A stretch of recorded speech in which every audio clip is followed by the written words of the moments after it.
The narrative war between the United States and Iran is now heating up. Both sides are engaging in a battle of words to show they have the leverage against the other. President Donald Trump claims that Iran is racing against time before its oil storage hits a breaking point. And in response, Ghalibaf, the Iranian parliament speaker, said that the American plan is a losing strategy, and he's warned of crude surging back to 2022 highs of $140 a barrel. President Trump rejected Iran's proposal to open the Strait of Hormuz. He said that Iran's oil storage and pipelines are getting close to exploding because the Islamic Republic can't export oil due to the U.S. Hormuz blockade. The president sees continuing the U.S. blockade of Iranian ships in the strait as his primary source of leverage in this war at the moment.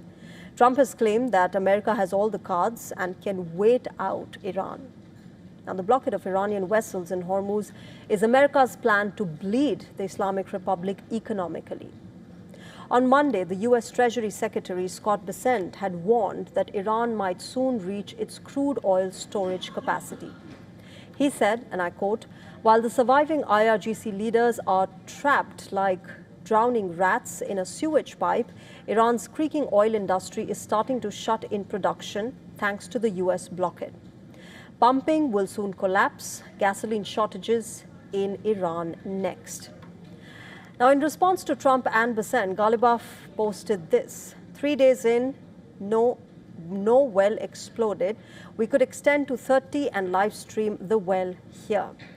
That was the kind of junk advice the U.S. admin gets from people like Bessent, who also pushed the blockade theory and cranked oil up to $120+. Next stop, oil at $140. The issue isn't the theory, it's the mindset. Now, before Bessent's remarks on Monday, Iran's parliament speaker Mohammad Bagher Ghalibaf, in a cryptic message, said although Trump and his chorus-singing administration claim they have all the cards, Iran holds quite a leverage as well.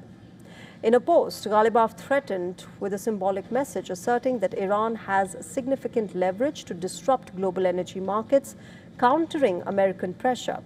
In fact, he used a mathematical formula that showed Iran's potential supply disruption tools versus U.S. demand-side management capabilities. On the one hand, Ghalibaf's threat on energy crisis seems quite real. The over 2 months long West Asia conflict has pushed crude to above $120 per barrel already, which is the highest since the Ukraine crisis of 2022. Analysts also align with Ghalibaf and bet on oil surging to the 2022 highs of above $140 as soon as this week.